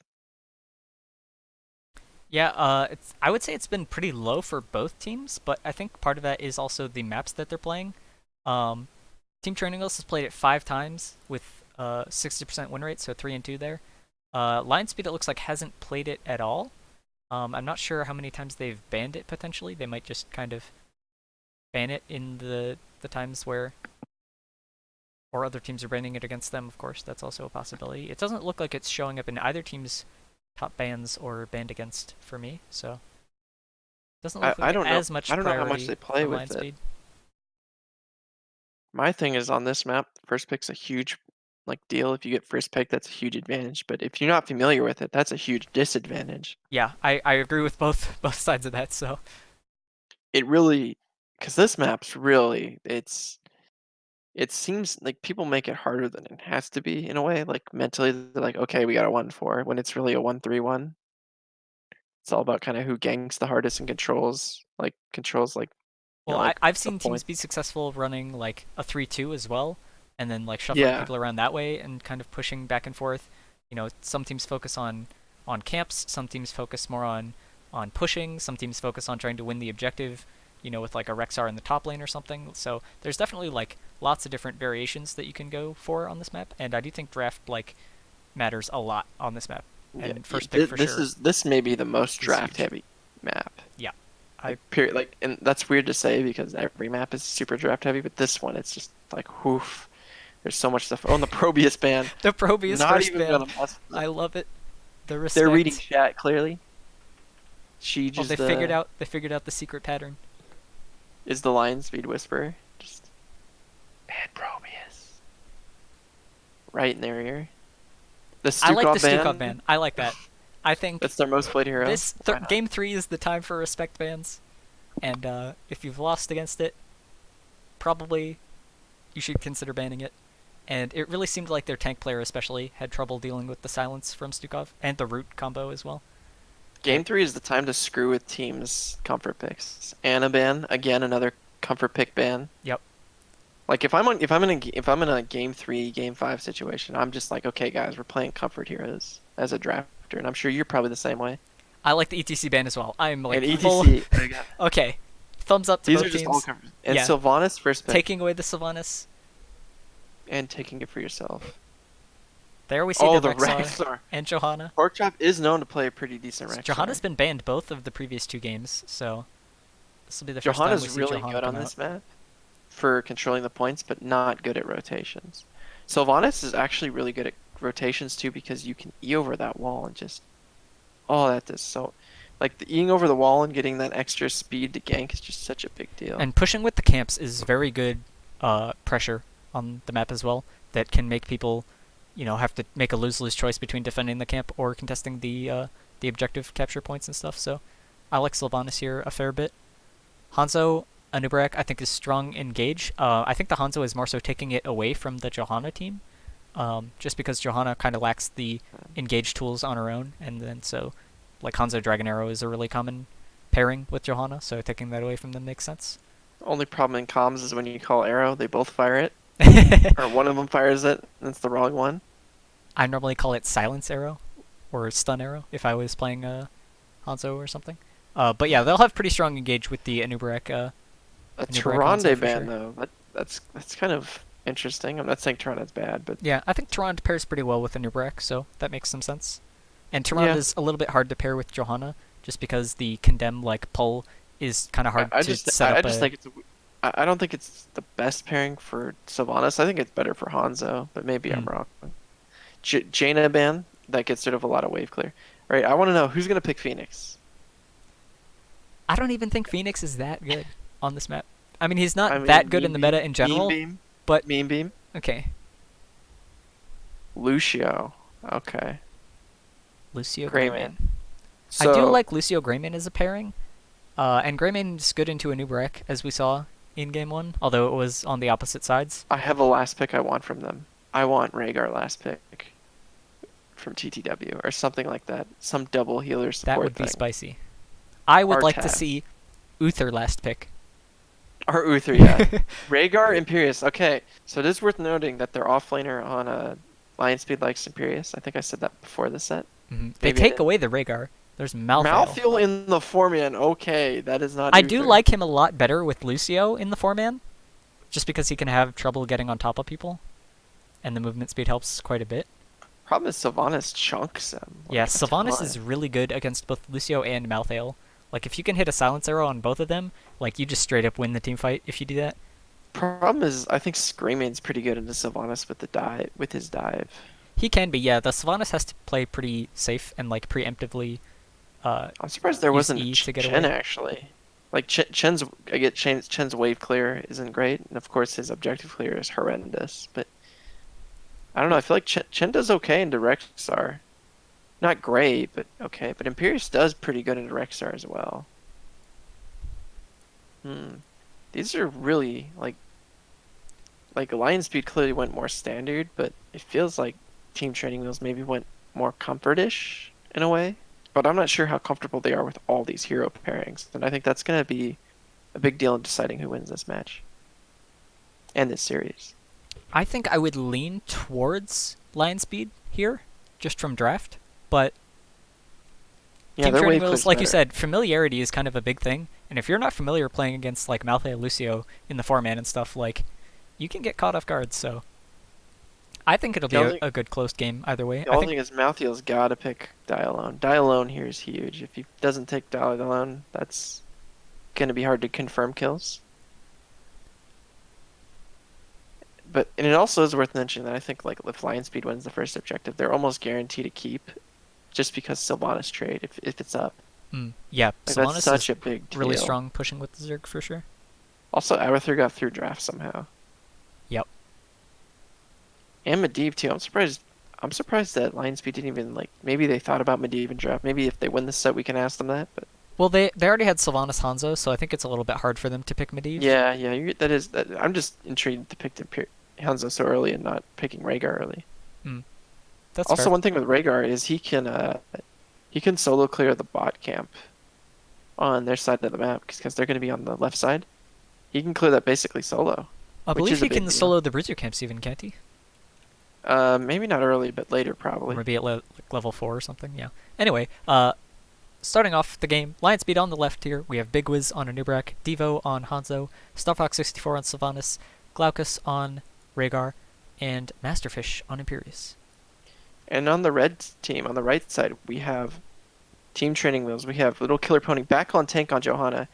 We have Tony back on TPS on Greybane. We have Ramen 4-man Malthael, I think. Yeah. Pork Chop on offlane Rexar, I think, and of course Taco Cat on Lucio, a hero he's known to play. So game three, so it is Rexar offlaning. Well, So it we have isn't a super weird. Rhaegar Oh, DC. Might see a pause come out again. It looks like he's back real quick, so yeah, no worries there. I do think I Ramen will was offlaning the previous 2 games, and now he's 4-man as Malphite, so I they will are note role that swapping again. picking picking 4-man Rexar isn't as bad as you'd think it is. It's actually pretty. There's some situations pretty good. Malthael Oh, already but getting Ramen's quite good low, bursting. although Nurbrack is So's Big also Wiz, both and nobody teams dies. playing really aggressive early on in the bot lane. It's gonna be Top lane's a fiesta a brawl too. fest. Yeah, top lane, they're already fighting over the first globe spawn up there and missing minions for it Up even, there. so Big Wiz patiently waiting in the bush. It is also worth noting Ramen did pick on a pale horse, so he can gank top lane. Which not sure how that works in Imperius, considering he's just an unkillable tank with no wave clear. Yep, we see Sylvanas going for the dagger quest again, and Hanzo going for the W quest on Hanzo. Ramen on Mouthfeel immediately is on their hards, their bruisers on the bottom right of the map. Yep, I think he can solo that just fine. Yeah, he Line should speed, be able to solve it. trading the siege Unless camp as well. unless like a Nubrak dived and killed him. Yeah, he got pretty low, but I So think his both team teams get the was bottom camp. scattering for The, him. the difference is it's hards versus easies. And we got both teams trading points. Yeah, Sylvanas not quite level 4, so not quite able to even that up with Merc Queen. She might be able to use trait to disable the camp though Mouthfeel went instead. immediately up to the top right camp, the easiest for TTW, and Taco Cat pauses. Gonna transition again while we're paused. It is also worth noting that Nubrak did go Regeneration Master. He's already got five globes. That's gonna be interesting to see how that works. Granted, there's a lot of AA on well, not a lot, but decent amount on Team Training Wheels. It's gonna be interesting to see. I think Brexar's gonna go full Q build. I have a note from Team Training Wheels that, in case anyone was wondering, it is 100% Tony's fault for this pause. But I think we are ready and should be able to get back in here in just a moment. There's the countdown. So right now, top lane, Porkchop's winning reasonably well, but not by a lot. Just because Masterfish already blew a tap, and his Imperius' big problem isn't health, isn't getting kills, it's mana. Yeah, Lionspeed on bottom is actually able to full clear the hard camp there, and still has their camp Yeah. alive pushing. Porkchop's gonna have a camp to push. Ramen is back Which is gonna be bot lane now to help clear that. Meanwhile, the camp is pushing top lane. And Masterfish is quite low already, and Rexar are controlling that globe. So, So Diva went top on Hanzo. So they swap who controls which point again. that is a really common thing you'll see on Braxis. But now I think I think that TTW's got a siege now, but they're being a little slow to it. Mr. Big Wiz is way back there. Yeah, he was really deep there, contesting the globe. Little Lyric Kill Pony's taking really turret low, shots. really So is low, Ramen. running away on Johanna. Ramen, Is able I to get think, away. is Good straight boop up from dead. Lucio. Ramen, No, spamming Ramen Q. holds the W and lives. calculations Never mind. Baiting. out of this world. Meanwhile, top lane, Misha getting abused is gonna go down. She's dead. Team Not Training the Wheels worst death. trying to push bot lane, but they're all really low here, so kind of awkward for them to try and push That too is hard. 62% progress for TTW. In spite of everything. Yeah, and the objectives on Braxis are quite weird because once you've already won like 60% or something like that, you can kind of feel okay giving up the other 100% to the other team because, yeah, just the way the math works out on these objectives is if you're 100 to 0, it feels kind of bad, but once you've gotten some percentage, like, the difference isn't too huge between winning 100% versus not, so. Sylvanas getting chunked pretty hard here, does have the E out. Should be able to get away just fine. Heal back up. Rhaegar going for the healing totem there. We see Hanzo going for W at 4 now instead of And the Q Rexar got splash. chunked down all the way to 230 health. Anubarak and Sylvanas both really low in the bot lane, both like sub 100 HP, And TTW gets 100%. and nobody The only going thing down. is Porkchop is really low in health top lane. But the Zerg is bot lane, and they just had to back. At least Sylvanas did, so this is going to be a pretty strong push. Rhaegar DCing Oh, again. there's a DC. Rhaegar oh no, you is hate back to see very it. quickly, but unfortunately still you goes down. hate to see it. Yeah, that's You def- really That's a unfortunate yikes, whenever that's those fair. happens. Ramen As I playing would up like to say. pretty aggressive into Sylvanas here, trading a bit The of one thing to damage. note is that Sylvanas is stacking much better this game. It's at 44 stacks this game versus last game on the other team where it was about that many at finish. Yeah, about double that by the end. And Hanzo is But the almost problem done is, stacking his level 1 This quest. is a fort wall dead, or keep wall dead after a fort dead. We see Malthael going Black Harvest at 4, and he's stacking that up pretty well. Already got 100 stacks on that. Goes in quite a bit deep here. Anubarak burrowing in is also taking a lot of damage. Ramen's Malthael pretty should low. die Looks here, like and he's he going to go does. down. They're possibly Does going to trade a Anubarak kill on die? Anub. Nope. Looks No. like they're just focusing the keep for now, but I don't think they're going to be able to get Imperius it. is Looks like coming they're probably going to bottom, have to but- back off. Is Imperius going to commit bottom? Anubarak diving back in. The Spear Good misses out of Johanna Imperius, but Taco Cat's Taco boom and Cats is just slowed. dead. Little Kill Pony steps back in to try and help Lucio, but goes down themselves also. And Keep drops to about half HP, but doesn't I think quite go down. Grayman's going to soft siege up here and take a fort wall. Probably both He's- these towers, at least one, gonna go down. Playing a little bit more careful than I thought they would. Anubarak has a good flank here. He just steps out of the bush immediately, though, despite his Hanzo and rest of Oh, the team good not quite being in spear range to follow up. Tony taking a lot of damage. Anubarak Tony burrowing should down be on the Rexar target. instead. Yeah, Yep. kind of a weird target focus there that unable to get either kill. Ramen, meanwhile, getting the siege camp for the top lane. Gonna have that push out. Probably gonna transition with Greyman onto the hard camp now. Meanwhile, Lionspeed also getting theirs. Overall, I felt like TTW did a good job pushing there, but I felt like they didn't push their macro enough, and getting 3 kills on the retreat was really bad for them. That really is keeping Lionspeed in the game. Granted, if they get like one huge team fight win, they Team could Training just Wheels be is over. invading on this easy camp in the bot lane here. I don't like this invade. This invade is really sketchy on both sides, I would say. Ramen looks like he's just gonna die. Our Masterfish. Masterfish taking a lot of damage. Hanzo does get his W quest done. The cap does go over to Team Training Wheels. And they do steal the camp. Yeah, everybody gonna back away there at like half HP. No kills coming out. Team like Training both Wheels teams- was closer to 10, but was not 10 yet. They're still not 10 even. Both looks teams like- had some weird target focus problems there. they're just gonna try and push the bot keep again with these double stacked camps. And TTW does have a level 10 now, so they can siege really hard. And that's last rights on Malthael, sound barrier on Lucio. Go for the throat on Greymane. Bless shield. And There's the Lucio ult there's the coming last out. rights on There's the last Masterfish, rights. and it's Finishes dead. off And the Imperious. blessed shield too. Ramen is out of mana though, Ramen's in the really middle in of the there. team. He's dead. He's gonna go down. Greymane trades He's out a not kill on dead. Sylvanas. He's alive. Okay. Oh, Hanzo barely able to flip out.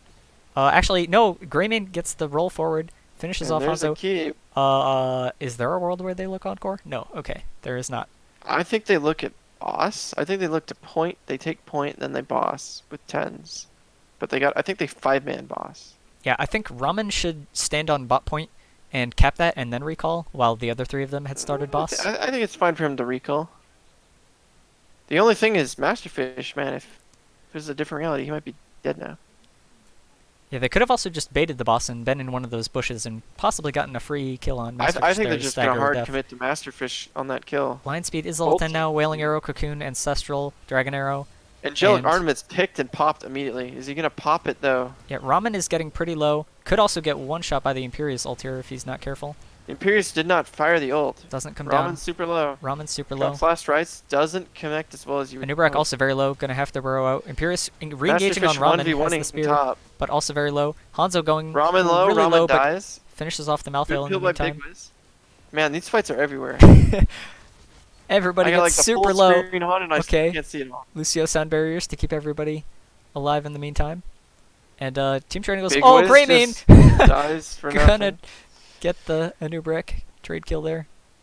Okay, and, so I feel like I know what happened and I don't know what happened at Yeah, the same time. Those same. fights. Rhaegar They're is gonna have to be really objective. careful on this rotation. He's just kind of face checking the whole team there.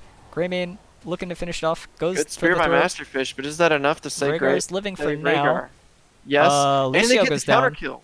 Greymane's that's also pretty really low and it needs to be careful of Imperious here. Malthael is off in the middle of nowhere. I don't know where he's going, but clearing I bot think lane, I guess. Masterstiff may have just saved the game with that spear. So defending top fort from the Zerg here. Team Training Wheel is not really able to get any push off that, despite The good being thing here is that they're not 2 going to levels lose up. top keep wall, which I is feel a like big that deal. was, you know, you got the whipped cream, you got pretty much the full channel on the Zerg, you got a couple kills top lane. I feel like you take the whipped cream and you go home happy. You don't really look for the cherry on top, and I feel like they kind of got a bit too greedy going for the cherry there.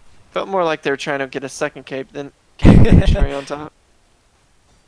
Ramen going in on the engage, but the rest of Lionspeed just gonna back off. I feel like Okay, or they do get fort keep maybe wall. could have turned around on that, but 13's picked up on the side of Team Training Wheels, and they're just gonna back off here. Now are they gonna go for boss? Or the easies? They're gonna I think invade they the either easies. easies or they hover a bush. Yeah, I like hovering a bush too. Although Rexar is kind of giving Porkchop's away, looking to dismount too, which the is game Misha, which is good. and And it Misha's dead. is hard to hold the bush against Hanzo. He does get that out. That was a Anubrak good cocoon on contesting the Malthael. point. Malthael's just Oh, good stuck dragon back arrow. there. And It's Imperious your and little clown on Anubrak his- diving on Johanna really hard. Not able to finish her off. Ramen taking a bunch of Big damage. Wiz Gets the died, trade Big last Wiz rights onto does. Anubrak. Imperious missing I the feel ult like, again. I feel like that was a misplay by the Rhaegar. Rhaegar Cleanse should have comes used out onto that Imperious, on- but I don't think that's going to save him. Nope, he goes down. Yeah, I was gonna say I feel like that was a missed ancestral on Rhaegar. I feel like he was aiming for a Nubrak and he just misfired it on Imperious. And surely, this is a boss. Yeah, Question I don't is, which think lane does it go? Lionspeed is able to contest this at all. With the keep being Yeah. dead bottom, I'm pretty sure it goes top lane. I believe it works similarly to the Immortals, where it goes to the higher structure health. I don't know lane. how this map works because I don't know how this game works. They're gonna invade the hard camp at the same time, get that off the map, Good vision control by the and Misha. stack it to push with the boss. Yep, just scouting it. Hanzo arrow Misha's comes just eating down. damage. Does Misha die? That's the question I have. They're not gonna dive in Oh. on to contest that And point. another pause. And Such like is routine in this set. our fifth pause of the game. Yep. Wow, lagging.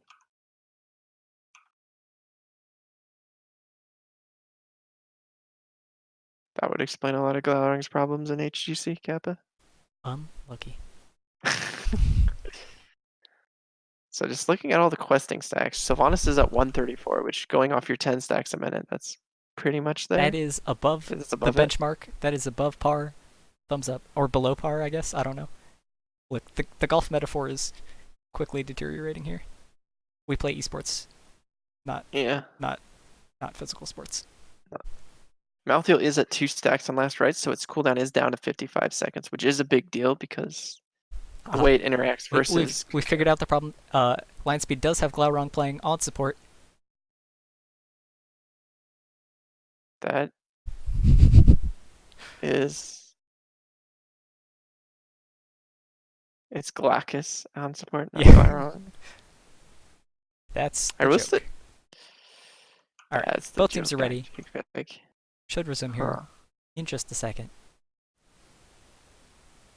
Oh, he did the 3-2-1 countdown, baiting me. Okay, there And we then go. you waited another 2. Yep.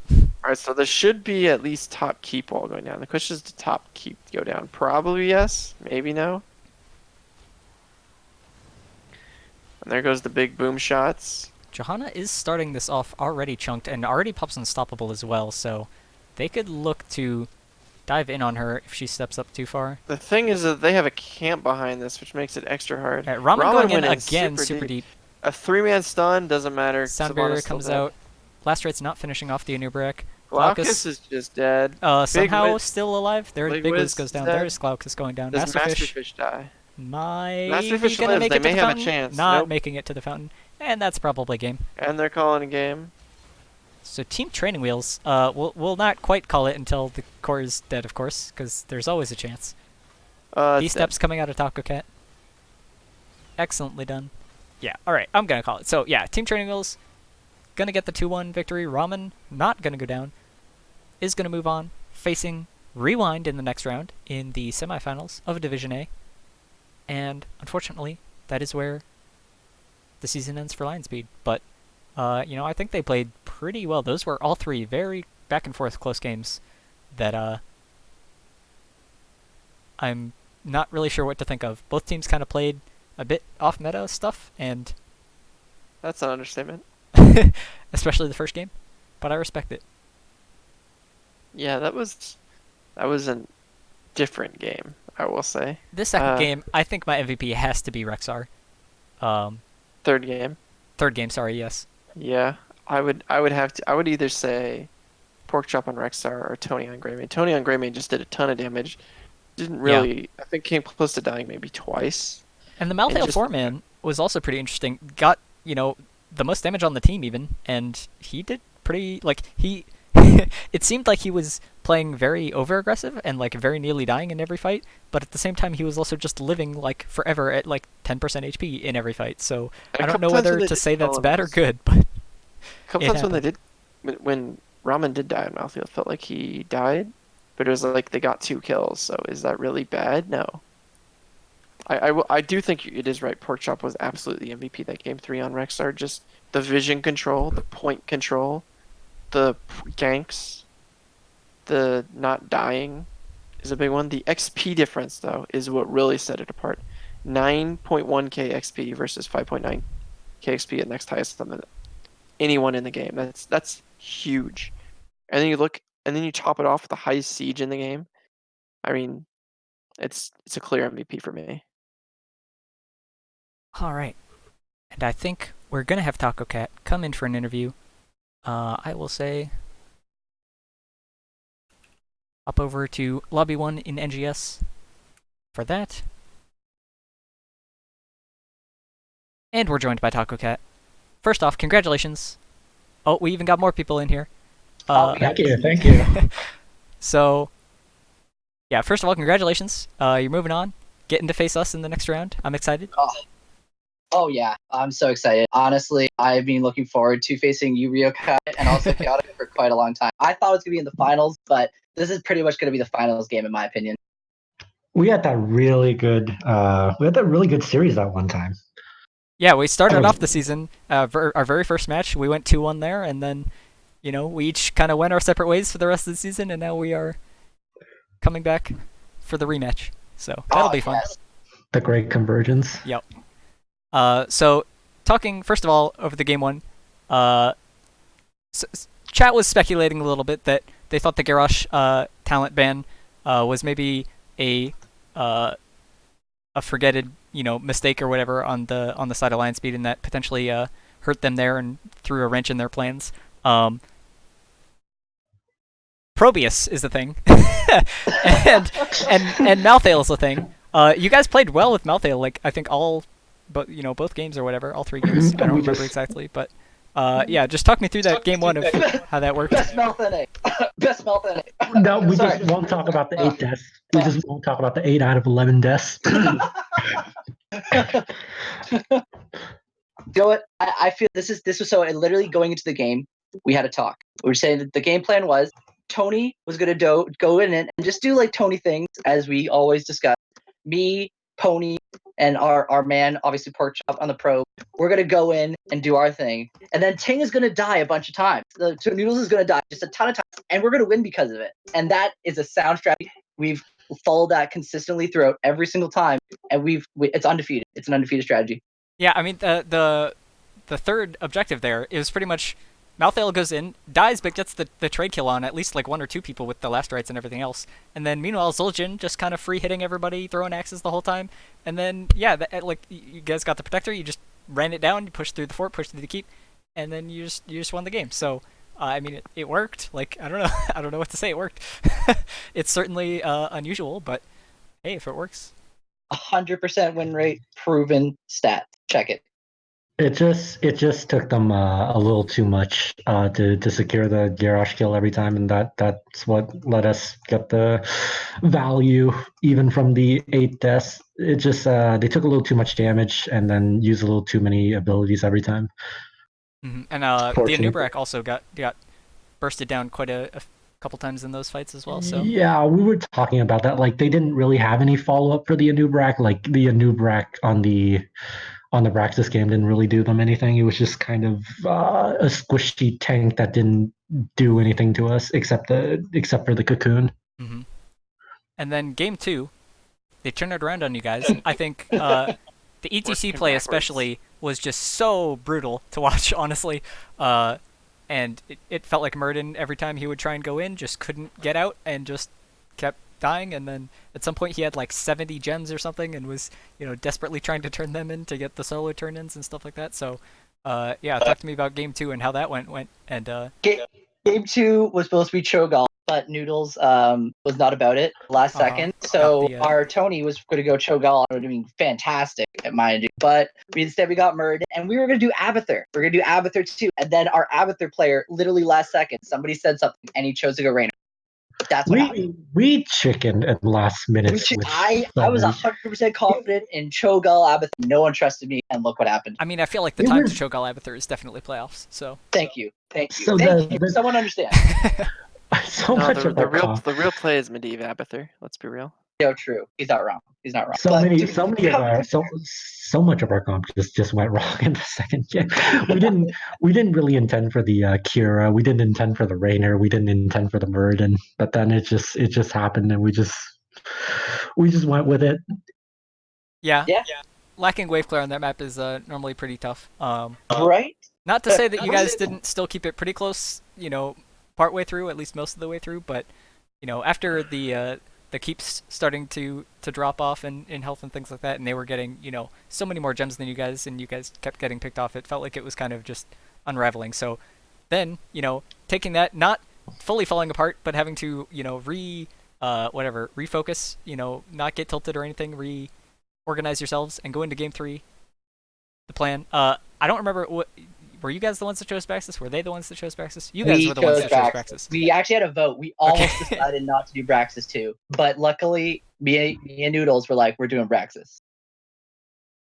Right. So the Cho'Gall veto like democracy came through. Failed. Yeah, and then now the dictator decides Braxis. Yes. Dictators. Dictators. Yeah. Just a little totalitarian. Not nothing too special. So which one's Darth Vader and which one's the Emperor is what I want to know. I'm definitely Emperor. He's definitely Darth Vader. Because he's all the skill. I just sit back and cackle. Oh, no, that's not true. It's true.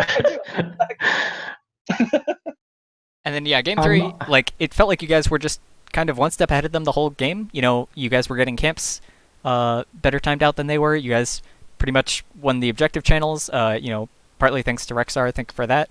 And then, the push just off the first Zerg wave, going straight to keep pretty much. Getting half of the keep down on that. Yeah, it felt like you guys were much more in control the third game, and built up a lead, and then just kind of finished it off. So. I like to say that game we have spent numerous hours practicing, very many a times thinking out these strategies. It has taken us a long time. And such, a lot of people don't believe me when I say like Cho'Gall Abathur, when I spent countless nights just strategizing and breaking it down at the core components and crunching the numbers.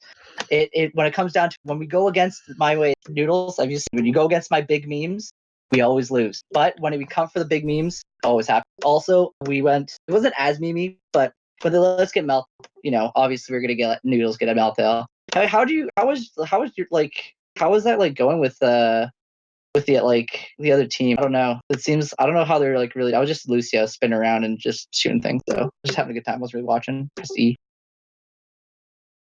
Well, Malthel in Game 3 especially, like I said, just somehow living at like 10% HP in every fight. Yeah. It's rough. I'm like Hanzo's a great matchup for Malthael. Sylvanas is not so good, but like playing against Rhaegar and Anub'arak, who just don't like it's playing against Anub'arak was especially easy. It's probably not the player, it's just the pick. The Anub'arak wasn't doing them much. Like I don't know if we got dived on at all that game, which is I think we were the ones doing all the diving, so the Anu pick just got like no value whatsoever. Well, yeah, a couple times they were diving, but they were like diving onto Johanna, which is normally like not their main target, sort of. I also want to note that I don't think many offliners can get like truly doven on by Nubrak if they know how to play around it. Yeah, but like it was just so easy. So like we would just dive, and then there would be like no CC on us. There'd be a cocoon, and then Lucy would just pop whoever out, and then sound barrier, and they just couldn't do anything. And it felt like if he used the dive in, like you would just last rights and he would kind of go down. So. Yeah, he cocooned you, I think, every time basically. Yeah. Yeah. Were you guys surprised that he wasn't cocooning? One thing I noticed, he wasn't cocooning Lucio, which seemed like the obvious cocoon target. Was that surprising to you? I think he gave me one cocoon, and then he ended up dying shortly after that. So I don't know. It wasn't the. I think he should have kept doing it, but I think the death may have deterred him. Maybe thinking that was not the right thing to do. I don't know. All right. And Rexar, I have one question, Rexar. How good did it feel to be carried by Rexar that game? Oh, it felt real good. I love Porch. He doesn't play with us all the time, but he's our Probius player. Well, other than Prey, best Probius I know. I'm just shouting that shout out to Prey. Yo, Prey, come play with us again. We have Pork Chop, who's an amazing Probius, amazing Rexar. We have like two offlane gods in our team, so it's really nice to have those guys pick me up over their shoulders and cradle me like a baby. Very nice. It's definitely great to just like you know you're never gonna lose that point, and so like you saw like I would just go grab the camps early game, Yep. and I was not afraid of anything. I'm not gonna lose out on anything because like we're holding the top lane. I know that for a fact. I'm taking that as like a premise that we have that top lane and we're not gonna lose it. I'm free to get value elsewhere. All right. Well, I have two final questions. The first is, Taco, explain to me Bloodlust. Bloodlust is the low-key OP talent that no one ever does. Yes, everyone argues that no, you go ancestral all the time. But imagine this. When you have a team that just goes absolutely ham all the time and never really stops, even when you have 5% HP, they just don't turn back. Bloodlust. Every time. No regrets. Okay. And the second question is, can you confirm if everyone on your team plays Probius? Yes. Okay. I know. It's the world's worst kept secret. Yes. Everyone, we are the Probius. Yeah, no one has to know. No one has to realize to ban Probius. Please, do not. People watching, don't ban Probius. Please. Prey was the best of us. Pity that he left. he was the one that coached us all on the art. It's true. All right. Well, any shoutouts you have, the floor is yours. I'm definitely going to shout out to you, Ryokai. John, thank you so much for casting. Looking forward to playing you guys next week. Very looking forward to that. Also, shout out to our whole Fury. Much love if you're watching this. I am sorry we're playing with you next week. Also, shout out to also Arrow and everybody at NGS for helping us out. I know I've been through a lot of strenuous details, so whoever's watching from the NGS, thank you so much for helping us out. And one last shout out would be to you Noodles for helping me come here and just lay down like the quality interview rather than my shenanigans. I appreciate it. I would appreciate Thank it. you, Taka. I don't think I'm adding that much. I personally want to shout out Tony for never listening to calls. Single-handedly responsible for all my laughter, all during all these games.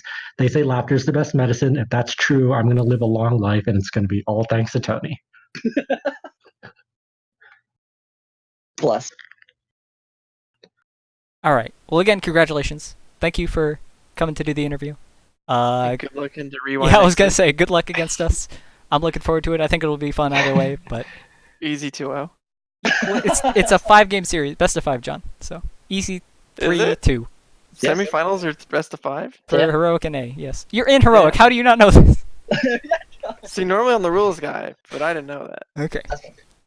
You can flame Cubico for Anyway, that, the okay? point is easy 3-2, ambiguous of who wins, and so yeah, there you go. All right. But thank you Good luck guys. to you guys, Have too. a good night. Looking forward to it. Good night. Thank you for letting me know it's a best of 5. All right. See ya. GG.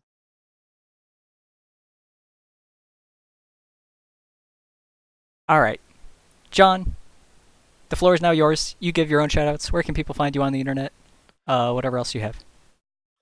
All right, you can find me at Twitter at JK1Hots. You can find me on Twitch at JohnKnight1 after the www.twitch.tv. I don't know when BXA plays next. I also other do than not we know have a Heroes. because it's not on the Other than calendar. our Heroes Lounge match is next Saturday against some team I don't know and probably don't really care who it is against. And all I know is we're facing Novo Esports next, apparently in a best of 5, which I Yep. did not know about. So I can't wait to play Sky Temple again, is what I'm saying. But maybe my team will learn how to play it in the time between then and now. Yeah, looking forward to that. And I'm looking forward to see Keanu Reeves and Amazing defeat each other Ooh, spicy. in the playoffs. Yeah, they're both gonna lose. Which one do you think? Okay, makes the grand finals then? I'm gonna have to go with. My bet is it's 3-1 Keanu Reeves. Just Kelsier is gonna. He's probably been the most improved player in Heroic Div, and I think he's gonna have a big set. That's my prediction. All right. What's your prediction? I would also say, I think Keanu Reeves is going to meet you in finals, and I think it'll be like 3-2 against Amazing, but I think you guys will beat them in finals 3-1 in grand finals. So. All I see are 3-0s, baby. All I see are 3-0s. Well, I'm Ryokai.